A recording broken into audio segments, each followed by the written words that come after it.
Hello guys, welcome to economic classes.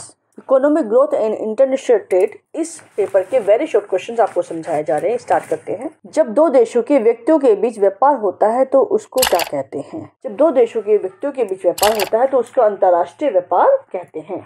विभिन्न देशों के बीच व्यापार होने की वजह से इसको विदेशी व्यापार भी कहते हैं। एग्जाम्पल के लिए, यदि भारत और अमेरिका के बीच व्यापार हो रहा है तो उसको अंतर्राष्ट्रीय व्यापार कहेंगे।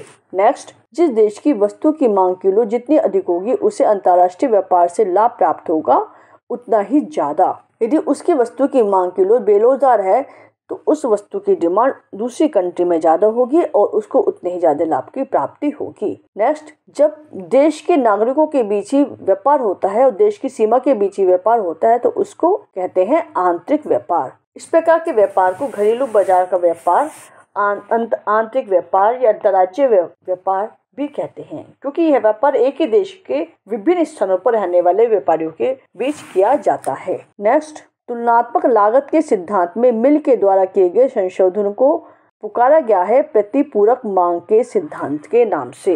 रिकार्डो ने अपने तुलनात्मक लागत सिद्धांत के माध्यम से बताया था कि अंतर्राष्ट्रीय व्यापार से दोनों देशों को लाभ होता है, किंतु किस अनुपात में लाभ की प्राप्ति होती है उसको नहीं बताया था। फिर प्रोफेसर मिल ने यह बताया कि दो देशों में वस्तु विनिमय की व्यापार शर्तों के आधार पर मांग का विश्लेषण किया जाता है और इसको ही उन्होंने पारस्परिक मांग विश्लेषण का सिद्धांत भी कहा है। नेक्स्ट, प्रतिकूल व्यापार की शर्त अविकसित देशों की गरीबी का मुख्य कारण है, यह विचार दिया गया है प्रोफेसर प्रेबिश के द्वारा।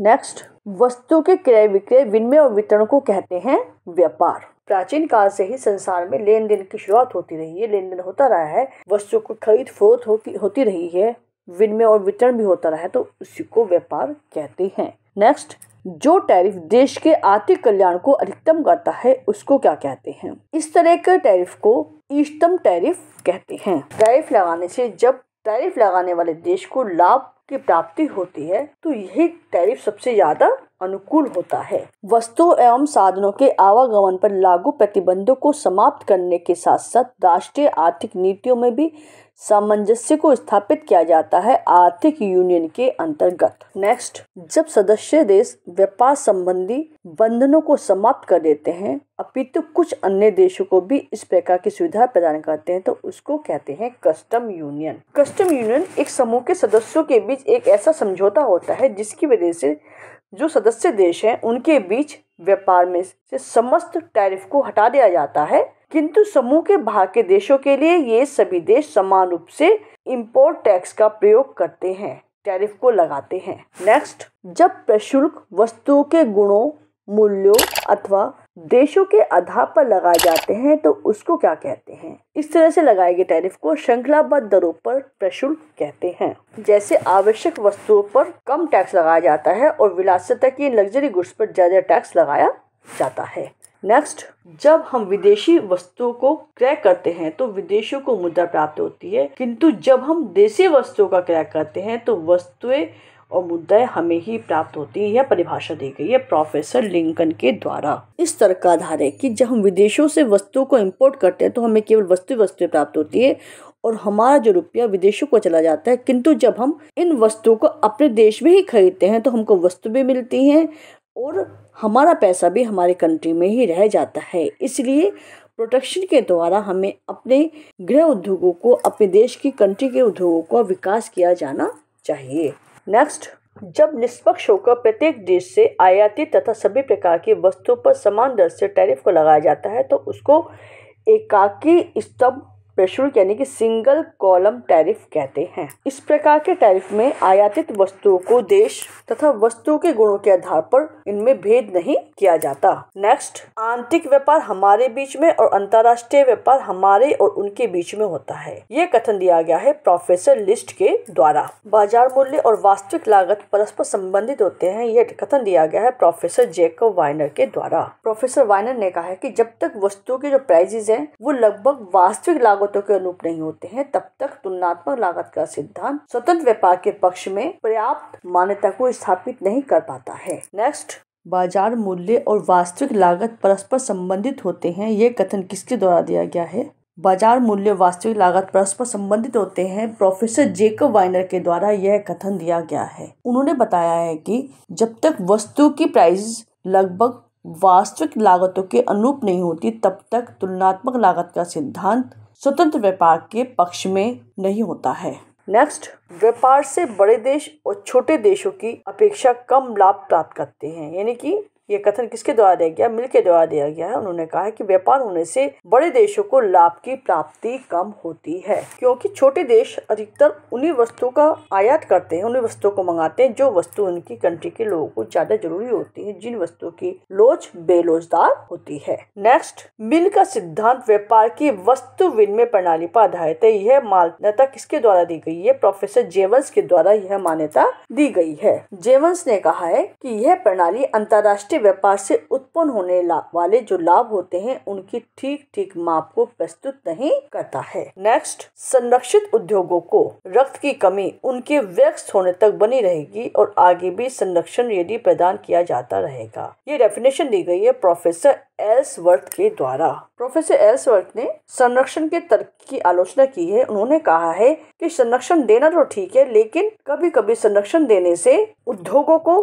आगे बढ़ने की प्रेरणा ही नहीं मिल पाती है। उनका कहना है कि संरक्षण इनके प्रोटेक्शन किसी उद्योग को उसी समय दिया जाना चाहिए जब प्रोटेक्शन देने से उद्योग धंधों से अधिक आय की प्राप्ति हो रही हो, और यदि वह बिना संरक्षण के ही इस तरह के कार्य को कर रहा है, उद्योग धंधों को सही चला रहा है, तो उसको प्रोटेक्शन नहीं देना चाहिए। नेक्स्ट, यदि एक बार संरक्षण के राक्षस को जीवन प्रदान कर दिया गया तो वह आर्थिक शरीर को कैंसर की तरह खा डालेगा। यह परिभाषा दी गई है प्रोफेसर डडले के द्वारा। नेक्स्ट, जब प्रशुल्क वस्तु के गुणों, निम्न कोटि की वस्तु और उच्च कोटि की वस्तु इस तरह के आधार पर मूल्यों उद्देश्यों के आधार पर लगाए जाते हैं तो उसको क्या कहते हैं? जब इस तरह के टैक्स लगाए जाते हैं तो उसको श्रृंखलाबद्ध दरों पर टैक्स कहते हैं। जैसे आवश्यक वस्तुएं जो जरूरी वस्तु होती है उन पर कम टैक्स लगाया जाता है और जो लग्जरी गुड्स होती है उन पर ज्यादा टैक्स लगाया जाता है। नेक्स्ट, किसी भी देश के अंतर्राष्ट्रीय मौद्रिक संबंधों के विश्लेषण के लिए भुगतान संतुलन एक अत्यंत महत्वपूर्ण यूनिट है। यह परिभाषा दी गई है प्रोफेसर ACMD के द्वारा।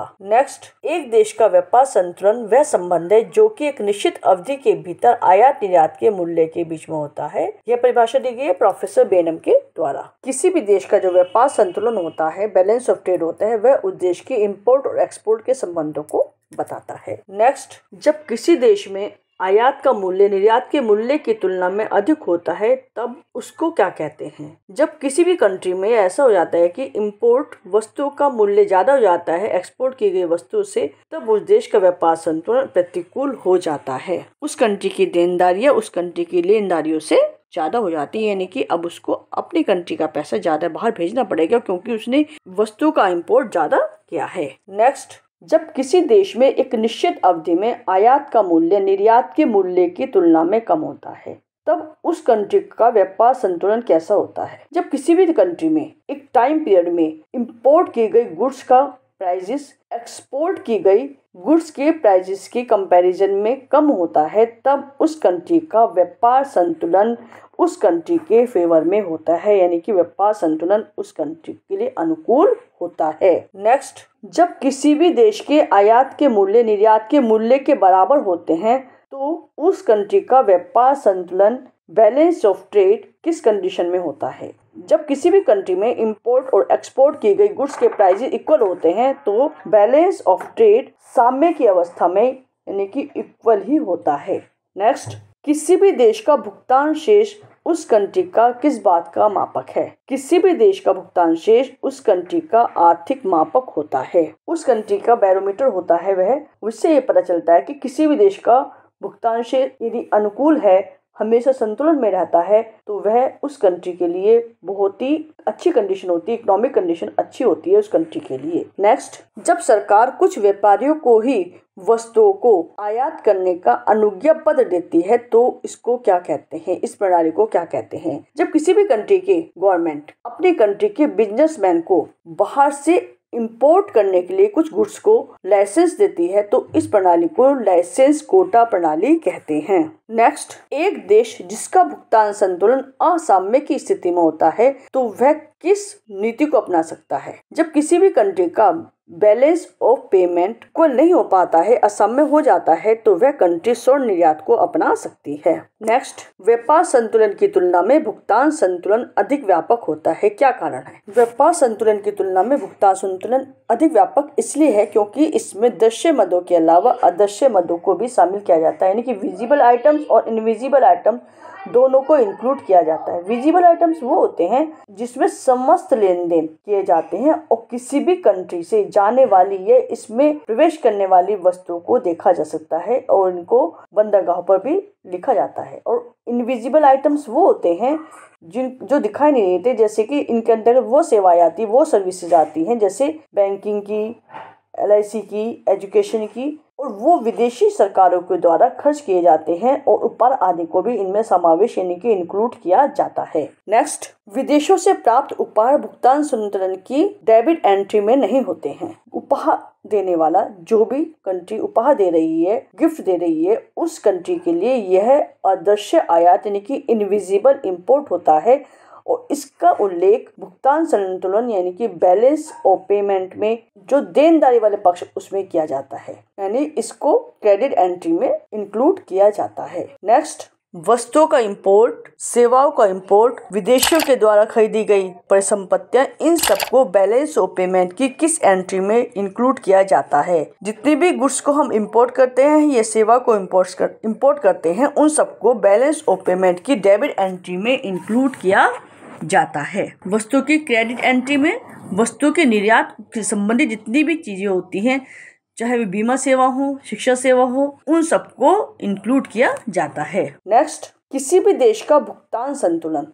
उसके संपूर्ण विदेशी लेन देन का एक विवरण होता है। इसके अंदर उन सभी आइटम्स को इंक्लूड किया जाता है जो भी किसी कंट्री से एक्सपोर्ट की गई हैं या इंपोर्ट की गई हैं, सभी का इसमें विवरण होता है, सभी के में शामिल किया जाता है। नेक्स्ट, भुगतान संतुलन का वर्गीकरण दो शीर्षकों के अंतर्गत किया जाता है। वो दो शीर्षक कौन कौन से हैं? वो दोनों हैं चालू खाता और पूंजी खाता। चालू खाता करंट अकाउंट और पूंजी खाता capital account. Next, current account चालू खाते में किस चीज को इंक्लूड किया जाता है, किसको सम्मिलित किया जाता है? चालू खाते करंट अकाउंट में दृश्य और अदृश्य यानी कि विजिबल और इनविजिबल दोनों तरह की आइटम्स को इंक्लूड किया जाता है। नेक्स्ट, किसी भी देश के भुगतान संतुलन में किस चीज को दिखाया जाता है? किसी भी कंट्री के बैलेंस ऑफ पेमेंट में उसके लेफ्ट साइड सभी लेनदारियां यानी कि क्रेडिट्स को दिखाया जाता है और राइट साइड सभी डेबिट्स को दिखाया जाता है। क्रेडिट्स में किस किस वस्तुओं का निर्यात किया जा रहा है,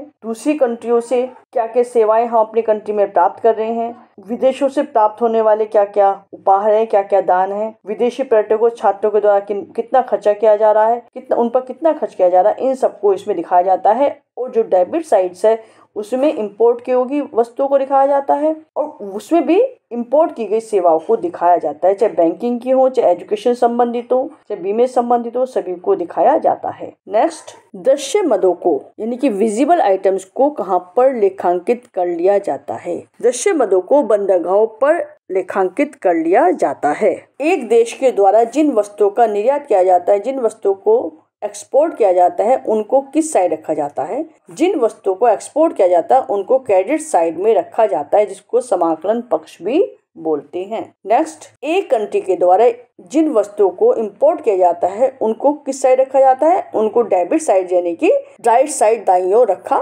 जाता है। नेक्स्ट, एक देश का भुगतान संतुलन हमेशा किस कंडीशन में रहता है? किसी भी कंट्री का बैलेंस ऑफ पेमेंट हमेशा संतुलन की स्थिति में ही रहता है। किसी भी कंट्री का व्यापार संतुलन बैलेंस ऑफ ट्रेड भले ही संतुलन में न रहे हो, लेकिन भुगतान संतुलन बैलेंस ऑफ पेमेंट हमेशा संतुलन की स्थिति में ही रहता है। इसका कारण यह है कि यदि डेबिट और क्रेडिट साइड दोनों कुछ भी डिफरेंस होता है तो उसको लोन लेकर पूरा किया जा सकता है, उस अंतर को पूरा कर लिया जाता है। इसलिए भुगतान संतुलन हमेशा संतुलन में ही रहता है। नेक्स्ट, किसी भी कंट्री का बैलेंस ऑफ पेमेंट किस कंडीशन में होता है? किसी भी कंट्री का बैलेंस ऑफ पेमेंट हमेशा संतुलन की अवस्था में ही रहता है। इसका कारण है कि भुगतान संतुलन का विवरण बही खाते के समान दोनों पक्ष में होता है, चाहे वो लेनदारी का पक्ष हो चाहे देनदारी, दोनों पक्ष की तरफ से तैयार किया जाता है। इसलिए हमेशा संतुलन में ही रहता है। नेक्स्ट, एक रसायन शास्त्री के लिए जो महत्व तत्वों की आवधिक तालिका का है वही महत्व एक अंतर्राष्ट्रीय अर्थशास्त्री के लिए भुगतान संतुलन का है। ये डेफिनेशन दी गई है प्रोफेसर जेवंस के द्वारा। प्रोफेसर जेवंस ने कहा है कि आर्थिक साहित्य में भुगतान संतुलन का बहुत ज्यादा महत्व है। भुगतान संतुलन का अध्ययन बहुत उपयोगी होता है, इसलिए क्योंकि ये हमें अर्थव्यवस्था और विनिमय दर की उपयुक्तता, इन संभावनाओं के बारे में पूरी तरह से बताता है। नेक्स्ट, एयरपोर्ट व्यापार से क्या तात्पर्य होता है? एयरपोर्ट व्यापार से तात्पर्य होता है जो निर्यात किए के लिए आयात की गई वस्तु से, निर्यात के लिए आयात यानी कि जो वस्तुएं बाहर भेजी जा रही है उसके लिए क्या इंपोर्ट की गई उन वस्तु से होता है। नेक्स्ट, भुगतान संतुलन को साथ में बनाने की अवमूल्यन लोच विधि के प्रतिपादक कौन थे? प्रोफेसर मार्शल लर्नर भुगतान संतुलन को साथ में बनाने वाले अवमूल्यन लोच विधि के प्रतिपादक थे। इसी के साथ इस पेपर के सारे क्वेश्चंस कंप्लीट होते हैं।